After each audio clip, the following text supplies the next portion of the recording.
Hello, everyone, and welcome back to the QT2 Systems Podcast, 10 Tips to Crushing Your Next Triathlon. And I'm very pleased today to welcome Coach Bob Richter. So this series is about all the things that we can do before we show up to race day and on race day in order to maximize how our performance goes. And so in the first episode, we talked about picking the right race. Second episode, we talked about making a plan and the importance of making a plan. And now here we are with episode 3, and the focus is on managing the stress bucket and how we control that. And that's basically not only the steps that we can take to stay on plan, but what happens when things get derailed and how we respond and how life stress can impact our training. So I'm very pleased to welcome Coach Bob. So thanks for joining us, Bob. Thank you for having me. So we're going to start, I think, so the last episode, Coach Eric Call, he talked about the importance of having a season plan and the factors that go into making the plan for the season, which not only include what the races that you're doing, but what your availability is to train and all your other, life stresses that come into place. And we hope that we can be realistic and come up with the right things. But now, assume all that's good for now. We have a plan. Right. We start training. And so what are the kinds of things, because training itself is a stress. So what are the things that we can try to do to manage our stress while we're training in order to keep things under control and avoid injury? Sure, it's a great one, especially with endurance athletes, marathons, Ironman distance events, endurance events. Nutrition is absolutely huge for training, before, during, and after. Have a proper fueling and a nutrition plan, which QT2 athletes, of course, have access to incredible dietitians, and we can get a race fuel plans and things like that. But nutrition is huge. You have to fuel yourself. Going into training day after day, week after week in an underfueled or no fueled state is going to wear an athlete down in a big hurry, and you won't be able to perform your best by any stretch. So certainly nutrition is huge. And then of course, just to stop you on that. So that's so we have fueling and we have nutrition, right? So while, as I characterize it, fueling is while we are exercising, basically. The small window right before, during, and right after is about fueling. And there is sort of this, I drank water on my 3-hour ride, but there's a lot more to it than that, right? You're going to be able to get yourself through. A great deal. Yeah, great deal. And so if you have a fueling plan, for example, for racing, that translates nicely for training as well, especially for longer sessions. So if you're out on a 3-hour ride or a 4-hour ride, you have to be fueling yourself, not just with water, like you said, but with carbohydrates and things to help give you the energy you need to get that done and perform at the level that you want to perform and hit the targets that your coach has set out for you for that given effort. So that's the fueling aspect of it. And there's a lot to it. We could talk for an hour or more just on that, but fueling is a piece of it. And then just general nutrition, just,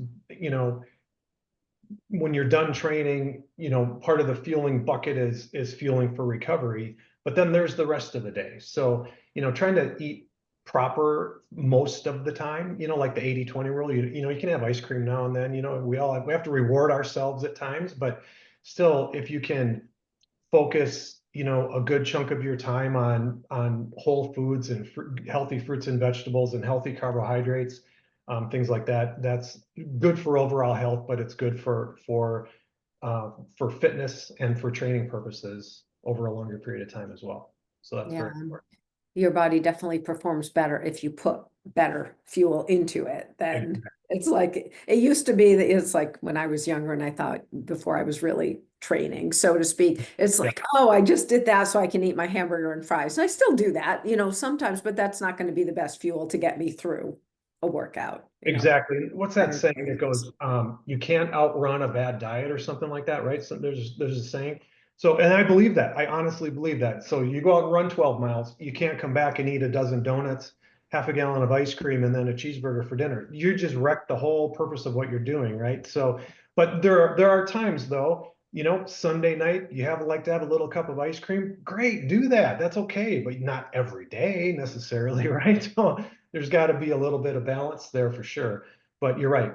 Proper nutrition will make you a better athlete overall in the longer term for sure. Yep. Yeah.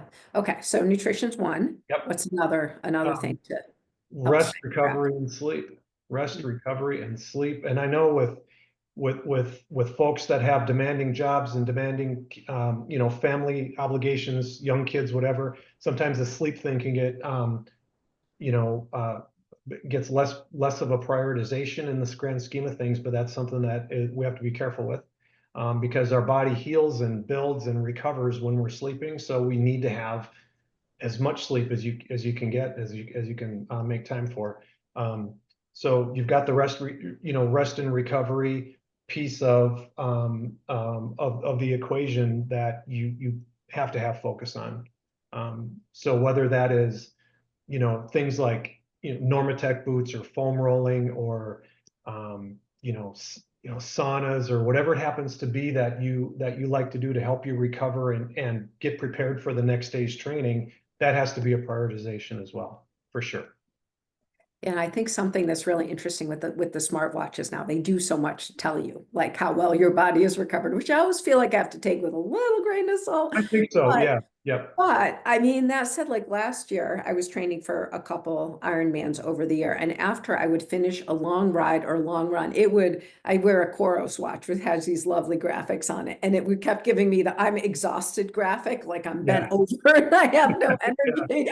And I'm like, and if I would try to come back and do a workout when I was in that state, like there was no way that was going to happen. I mean, Mm, it wouldn't be a good workout. And I was just risking injury so much by right. trying to do that. And it's hard though when your watch tells you you need 72 hours to recover and you're like, I don't Yeah. have 72 hours to recover. So, I'm you training know, in less than 24 hours again, right? So yeah, yeah, disconnect there. Yeah. Yeah. yeah. Maybe you don't have to be 100% recovered, but something a little higher than I'm exhausted. So Yes. Right. is a good place to start. Yeah. So, but the sleep piece is tough because that's where people, like if you're depending on the distance you're training and all the other things going on in your life, a lot of people are waking up at 4 in the morning, getting on the trainer. Like, so how do you, what are some tips that you can give to have people actually get enough sleep? Oh my gosh. That's a tough one to answer, honestly. I think somehow you got to figure out a way to prioritize it. I mean, and make it, I don't know, how do I want to say this? So you have to take kind of it's not selfish, but kind of a selfish approach and say it, and make it part of your training, if that makes sense. So, you've got this training requirement and you've got these demands on you physically, and you have to be ready, as ready to go as you possibly can for the next day. That means you have to get to bed at, say, I'll just make it up, 10 o'clock, 10 p.m. I got to be in bed by 10 o'clock. So then you have to schedule it for yourself, basically. So if you make it a routine, make it a habit, um, virtually schedule it as at 10 o'clock is bedtime, that's it. And make sure that you wind down, social media gets turned off, the TV gets turned off. You kind of start the wind down process maybe an hour sooner than that, maybe 9 o'clock, 9:15. Maybe you read for a little while, you do something, but turn off the visuals, turn off the screens that are in your face that keep your brain moving, and start the wind down process. Turn down the lights maybe in the living room and just try to relax and really chill for a bit, so that when that 10 o'clock time rolls around, you're like, okay, I need to go to bed now. That's the time I'm making that commitment to myself.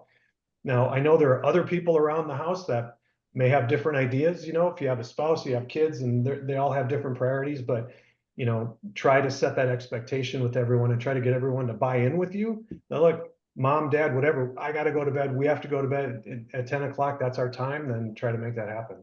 But everybody else in the house, is on the same page with a collective, broader goal, then I find that is easier to make happen.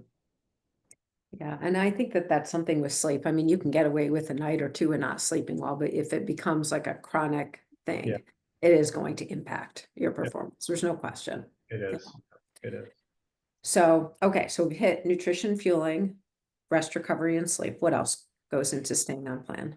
I think managing your effort, and that comes down to also working with your coach as far as your scheduling goes. So by managing effort, what I mean is, and this is not new either, but your easy days easy and your hard days hard. And if your coach has an easy recovery bike scheduled for you for a day, or an easy 30, 45-minute recovery run, then make it easy. And that can be hard. I mean, that can be difficult to do. We're amped up people. I want my Strava to look good that day, and not have a slow run at a 10 pace or 10:30 pace. I want it to be faster.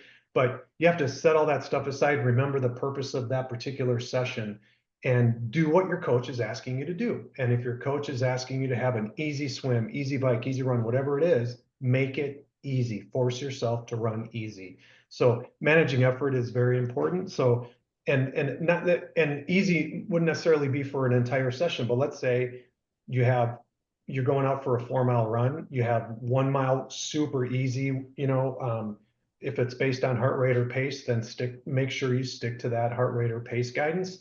When your coach wants you to run a hard mile, run the hard mile. And then when your coach wants you to cool down and run easy, make sure you're running easy. So managing those efforts the way that your coach has designed it for you won't overstress your body more than your coach is anticipating, so that you have time to recover to get ready for the next day. But if you're constantly going harder than your coach has outlined for you for any given day, and you do that over a period of time, it's going to catch up on you, because you never have enough time to recover for the next session, because you're continually training, running, or cycling harder than you're supposed to be, and it'll absolutely wear an athlete down. Um, I have trouble with this at times. Sometimes it's hard to slow down, but you have to force yourself to do it. And it's not easy to do sometimes, especially when you're feeling good, right? When Yeah. you're feeling good, you just want to go. But yeah, that's when you need to slow down. That's when you need to, that's where it takes a lot of discipline. And you really have to think about it. And then at the same time, coaches hopefully are holding athletes accountable, saying, you went a little hard today. I wanted you to run a 8-minute pace. You were running a 6:30 pace. What's up? Let's go. So hopefully the coaches are calling athletes out on that too, which I try to do. So Yeah, I mean, like on anyone who uses Training Peaks, you see the training stress, and that like looks not only at the volume of your training, but the intensity of your training. right. And so if you're going harder than you're supposed to or longer than you're supposed to, then that throws off the whole balance of what is intended. And I can't tell you how many times an injury has happened after I felt great. Yeah. So Yeah. I went too hard. Oh Yeah. my God. Yeah. So many times that Yeah. an injury comes after, and the intention wasn't to have a really hard day, it was to have an easy day. But because you were feeling good, you went harder than was planned, and then derailed the whole effort after Yeah. that. Yeah. The other thing about managing effort to think about is, athletes have to be honest with themselves, and they have to be honest with their coaches and communicate. And where I'm going with that is, if an athlete is feeling just, really wiped, really tired, um, that may not be obvious to a coach every time. And, so you have an athlete that gets up, say an athlete gets up at 4:30 in the morning, they do a bike workout, they're dealing with their family and their children that morning. They go to work, they have a really stressful day at work, they work late, they come home, they don't get enough sleep, they get up the next day, they train hard, have a hard bike or something, and they could be wiped. Because of everything that's going on, they're not feeling optimal for the next day, for example. So, in those situations, the athletes need to communicate with their coaches and let them know. They really need to do that. It's so important. So if an athlete is just feeling physically and mentally really wiped, you've got to communicate with your coach, because then maybe it's just a quick adjustment. We make an adjustment to the schedule, make it an easy swim. Maybe it's a rest day. Maybe you cut a session in half, you do something like that. But in terms of the managing effort bucket that we were talking about, that piece is a critical component, I think. Athletes Yeah. you've got to be honest with yourself, talk to your coach. And if you're really feeling wiped, that you can't, just not ready for the day because of everything that's been going on, then, talk about it and make an adjustment if you have to. it's going to help your health and help prevent injury, like you said. Yeah, I think that that's really great advice. I mean, I'll see like if an athlete does a workout and I'm looking at their, on the bike and I see their power numbers, I'm like, okay, yeah, all your numbers, that's good. And then I'm looking at heart rate. I'm like, no, but it's about 10 beats too high. Yeah. So what's going on here? And sometimes it could be, oh, I just went out a little too late with people last night. And, it's like, Yeah. okay, that's fine. Had a bad day, move on, but Yeah. sometimes it's, well, I haven't slept very well in the last few days. I'm having a lot of stress at work, or it's a trigger like 2 days later they end up sick, and it was like this was the like the notice, hey, something is coming. So just Right. being aware of that. And the heart rate you can see, but I instead of me as a coach trying to find it, I like it when an athlete picks it up themselves, or like, my heart rate was running high, I felt okay, or I not, but having that kind of conversation about it. It's very important to have that very casual and honest and open rapport with your coach, for sure. Yes. Yeah. Yeah. Okay, so nutrition, rest and recovery, Yep. managing effort. Anything else? Yes. Couple things that I have in mind. One is weather conditions, and specifically, I live in Texas, so it gets really hot here. And I know you used to live in Florida. You got heat and humidity to deal with through large stretches of time where I'm at in the Dallas-Fort Worth area. So that really impacts how you feel, of course, when you're training outside. Heat can just wipe you out and jack your heart rate up. So, my coach lives on the East Coast, so he may not know or be aware of how hot and humid it is where I'm living. We could have a run workout, for example, that's pace based. And for me to hit those paces on a given morning might kill me, because I go out at 6 in the morning, it's 85 degrees and the humidity is really high. Even really early in the morning, it can be like that here in Dallas. So I've got to be very aware of that and adjust expectations, and I'm not going to hit a 7:30 pace for a mile and a half today. It's going to be more like an 8:15 or something to keep my heart rate from skyrocketing, and I'll be tipped over in the curb somewhere, and I'll be scraped up and shoveled into the truck. So I have to be really careful that way. So be mindful of weather conditions and how that impacts your effort, and you got to adjust for it. Because if you go too hard in those, and especially heat and humidity, it's going to wipe you out completely. And then you're not at all achieving what was intended for the day. The effort will be way too hard on your aerobic system, and just absolutely wipe you out. And for some athletes, I fall in this category. The real cold weather really impacts me as well. I struggle to warm up physically. Just my joints and bones just don't seem to be as Mhm. fluid as I like them to be when it's real cold. So there's a fine line for me between a good level of cold and too cold. So just be aware of all that stuff and how it impacts you as an athlete and when you're outside training, and just know that you might not hit everything spot on in a given day because of weather conditions. Mhm. Could be hot and humid and windy, or it could be real cold and windy, which makes it miserable at times. So just be aware of it and just give it your best, but don't sweat it if you don't hit all the metrics that were exactly lined out by your coach. And then just maybe, comment about it and let your coach know really hot today or really cold, really windy, heading into a wind for 5 miles straight, and you're working very, very hard, but your pace is really slow on a run, for example, or a bike. Just be, mindful of weather and how that impacts your performance and how it impacts your recovery and how much it can wipe you out. Yeah, I mean that those are really good points. And that when I lived in Florida, I was always amazed at how much more I needed to hydrate when it was really hot out Oh, there too. Like on the long bike rides, I felt like, I mean, I'm not a very big person, and I would have to drink like a bottle and a half an hour, which is a lot to take in for someone my size. And I would yeah, do that and I'd still finish the ride down like 3 pounds. I'm like, how is that possible? I just drank like 9 bottles on my 6 hour bike ride, and I yeah. would still be like, like behind. And then on the flip side, when in the cold, I find that running in the cold is really tiring. Like I'm really shot after running, just sleepy, more like not that I feel like I just need extra rest after I run when it's cold outside. It's funny you say that because I'm the same way. I exactly the same way because it does make me sleepy. I'll come home after a cold run, have breakfast, you know, do whatever I'm going to do. And then if I sit down for a little bit, it's like what happened? It's like I got hit by a truck, but Yeah. the run maybe wasn't even that difficult, but the cold weather, for some reason, my body just seems to work overdrive Yeah. to keep me warm. Yeah. I mean, you're doing the workout and you're putting the energy into trying to Yeah, keep your body warm. And so just, yeah, having that in mind, there's that perfect if every day could be, you know, between 50 and 60 yeah, degrees, right, right. and it'd be less stressful on the body, but Exactly. Yeah, exactly. But some people love it. Some people, yeah. no matter what, when I'm out running, I could be bundled up in hat and gloves and everything. There's always some guy running without a shirt. Always, Oh no yeah. matter what. It's like, oh my God, I don't know how they do that. I just don't understand it. Or at a race, there's always somebody without a shirt at a race. Some guy, Yeah. oh, no matter what. Yeah. It's, I'm not one of them. That doesn't work for me at all. yeah, Not that me.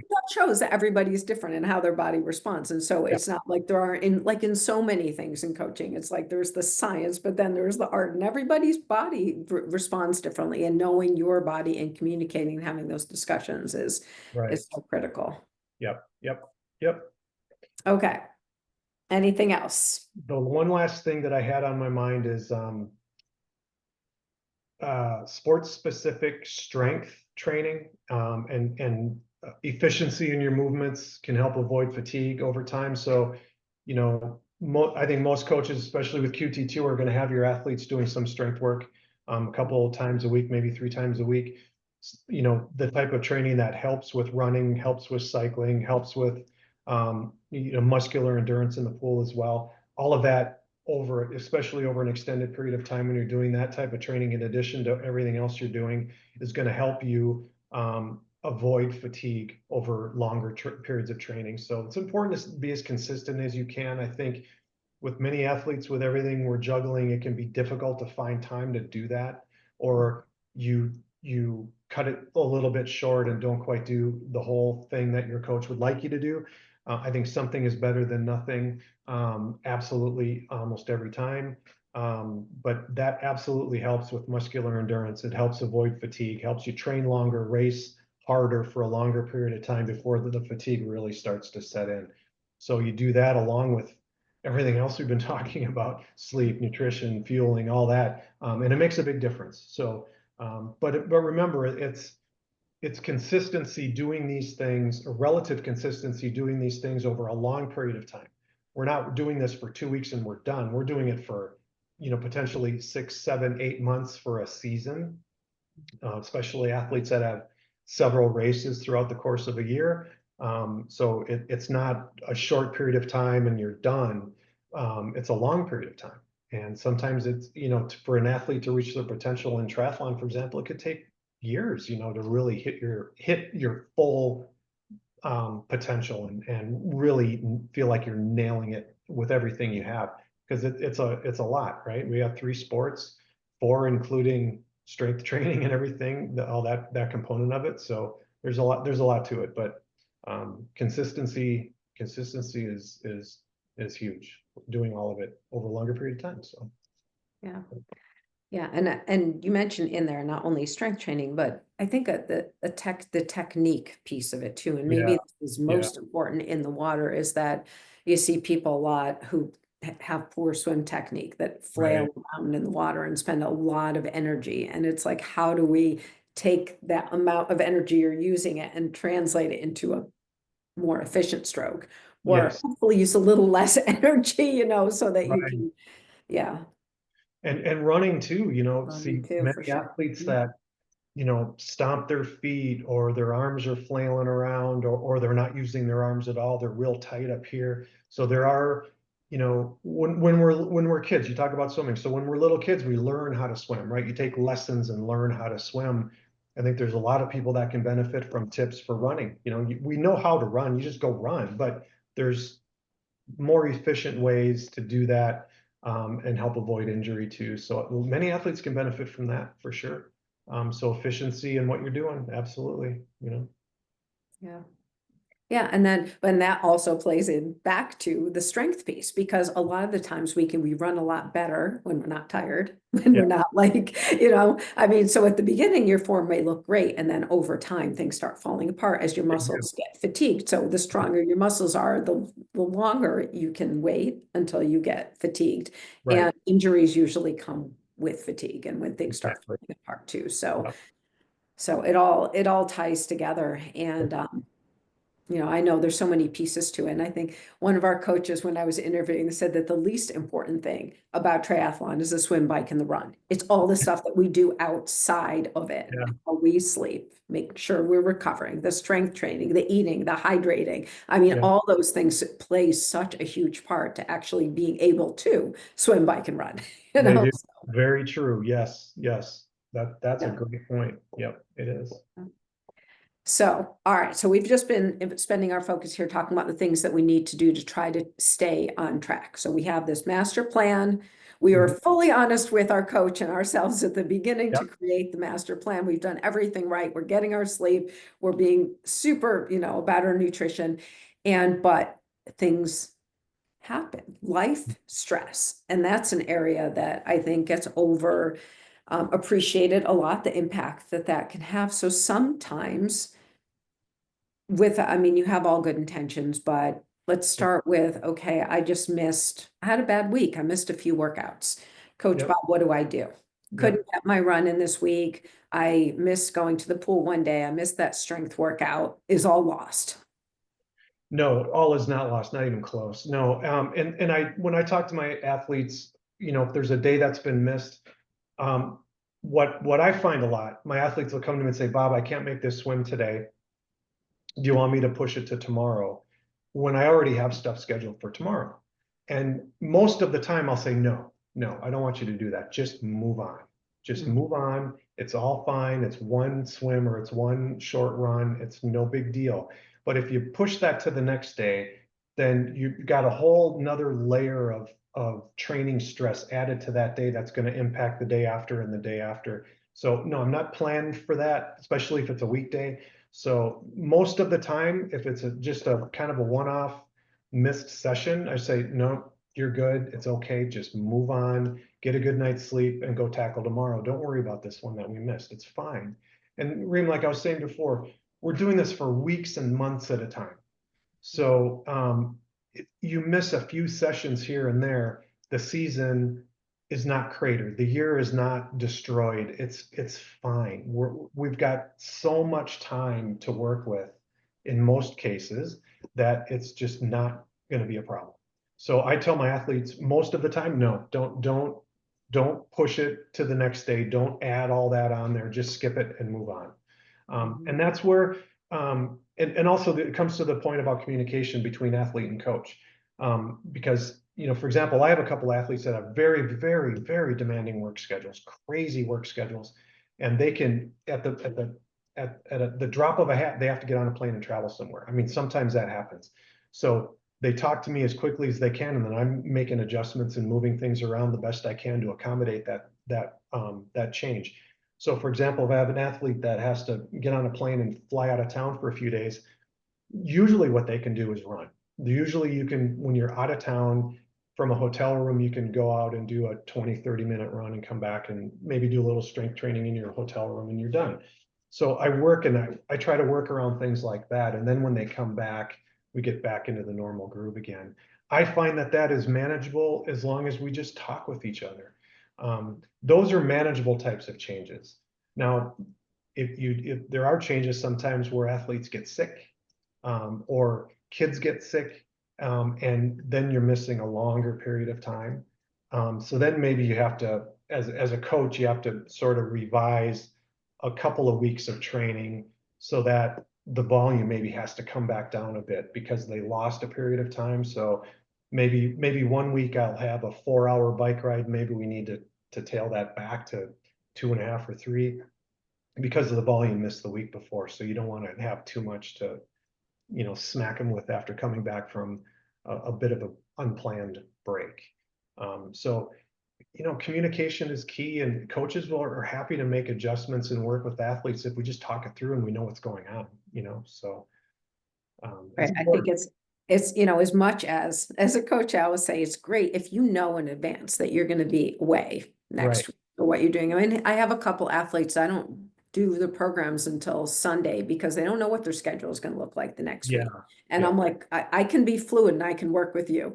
And that's fine. And sometimes stuff comes up at the last minute and they tell you, but when they just don't do the workouts, you're like, what just happened there? Oh, I had to go away and I forgot to mention it. Well, then we just lost something, right? And then Yeah. that's Yeah. a totally different reset. Because like you said, there's always ways like, we do a 20-minute strength session in your room or go on that quick run or, there's somewhere to make things up. Or maybe your hotel room has a Peloton bike, I mean, in the gym. Right. You can Yeah. do, there's lots of things to try to respond. So just keeping that communication line. Yep, very, very important. Absolutely. And you mentioned you do a session for that one athlete on Sundays because then they know their schedule the following week. I have an athlete that works in a medical environment and he's got 24-hour um 24-hour shifts occasionally. But he knows though when they are way in advance. And that's important to know because Yeah. that's a long, long work day and you need like a day to recover. So I work around those and he knows when they're coming in advance. So it's extremely helpful, but you got to give the guy time to rest and sleep after something like that. So Right. you just Yeah. you need to know. But I said we're like magicians in some ways. We can make it all work once you just know. But there are times where, yeah, like, I mean, I don't over the last few years, I mean, I think every athlete I've trained has had COVID at least once. Oh And yeah.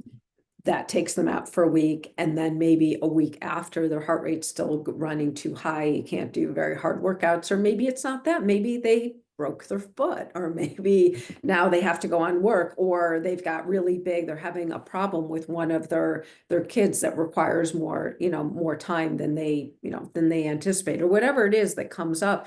There are times where you have to say, I know I was signed up for this race, Mhm. but Yeah. you know, Yeah, and those are difficult conversations. Athletes don't want to hear that they don't want to hear their coach tell them, I don't think you should do this race, or you're not going to be ready for this race. It's in your best interest not to do this race. They probably, if they're honest, they know that that's the right thing, but want reassurance that they're not taking the easy way out, kind of, and so they want to be assured that it's the right decision. I've had it happen very recently with athletes that I work with that an athlete, had an injury, kind of a weird back thing that came up and took a long time to work through. And he had a marathon planned. We had to just drop out of the marathon, but he dropped down and did the half marathon instead, which was we agreed would be an easy run. And he did execute it in an easy way and had a really good time. It was fun and we weren't trying to chase a PR or something. So we made an adjustment. We dropped down from the full to the half. And then that same athlete had a race planned just within the past month and had to back out of it completely because of illness. Kind of like you said, it wasn't COVID, but something similar. So it happens. And then we just, get back in the groove, start training again. You're starting to feel really good. Find another race, get it on the calendar, and find another event to focus on, and just turn your energies down, into the future instead of thinking like, I missed this race, But the communication thing's important. We have to, I have empathy and feel bad for athletes when those kinds of things happen. But as coaches, we have to be honest and say it's not a good idea. yeah. It's not a good idea. You're not ready. It won't be a pleasant experience. You won't feel good when you're done. So let's just not do this one and move on and find another one in a couple of months or whenever. When you're feeling better, can execute it the way you want to. Yeah. And I mean, I have to say as a coach and athlete that there have been, times where I have done both sides of that. Like for myself as an athlete, Mhm. several years ago, I was really injured going into the Boston Marathon. I shouldn't have raced. I shouldn't have. There was nothing out there. I could barely like run.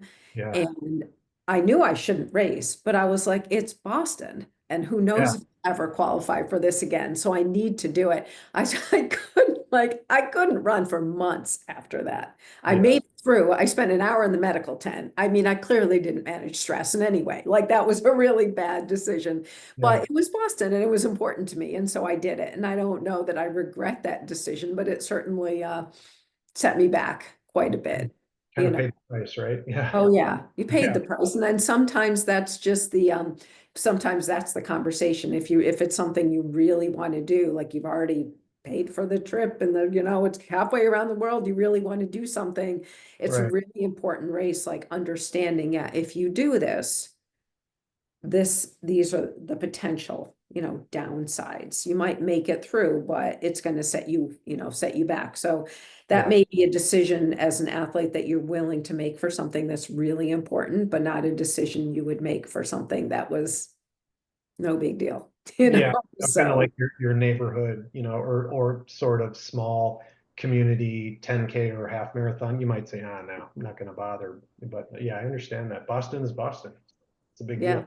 Yeah. I'm, Yeah. yeah, it was a big deal, but I mean, it's something, and then there's other times, like another area I think that sometimes people underappreciate how much energy it takes from you is if they've had a surgery Mm. or they had a crash on their bike or something like that, that the healing, the Mhm. amount of energy it takes to heal your body is incredible. And Yeah. so I had an athlete that just recently had a shoulder surgery, but she wanted to go out for a walk and she went out for an hour and a half on the walk. And I'm like, let me know if you're really tired. Mm. Like she's an Ironman athlete, an hour and a half walk shouldn't be a big deal. But she's like, wow, you just nailed that. Why did you Yeah. think I would be tired? I'm like, because you just had shoulder surgery and your body's pretty tired. And that just is one of those, like, there's no way Yeah. you can put the energy in. It's like you have to give your body the time it needs to heal and recover.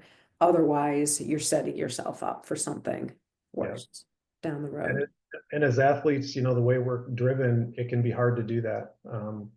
But that's where one of the benefits of having a coach, because your coach is going to give you the direction and the guidance, and the athlete hopefully, you know, listens and follows the guidance, because it's in their best interest. Yeah. So the importance of if ultimately to perform well in a race, you need to be consistent with Yeah. your work. So I think you've said that a lot and consistent about taking care of your body. But Yeah. sometimes stuff gets in the way and we can't. And knowing that it's okay to say, I'm too tired to do that workout today. I need to step back. And if I run into a string where it's like that, then maybe it's time to reset and come up with the next plan so that down the road I can have a great day. It may not have been on the day I intended. Maybe it's, 2 months after that, but the Exactly. the And day. when athletes are working, when coaches are working with an athlete that's very new to them, that's kind of part of the process of getting to know the athlete, is how much training can they absorb from day to day, and manage it within the context of everything else going on in their life, and feel good from day to day and execute the way you'd like them to. Now, if an athlete, like you said, with regular communication, a coach is going to pick up on cues that they're really tired. Maybe they need to have an extra full recovery day more than you might have with another athlete or another two athletes, right? So maybe you have recovery days, Wednesdays and Sundays, and with another athlete, maybe you only have one recovery day each week. But you build in maybe an extra recovery day, and like, really easy swim is like an active recovery day, something like that. So anyway, the point is, coaches will learn how their athletes respond to all that stress and can adjust the training on the fly and over a period of time so that they get the recovery that they need. And then and hopefully, then have the time that they require also to manage everything else going on in their world, which Yeah. can be significant. It can be a Yeah. lot. So Yeah, I mean, that's a lot of the time I'm on this like different Facebook groups and everything, and people post, I work a full-time job, I have 3 kids, I'm going through school, but I'd really like to do an Ironman. And it's like, oh.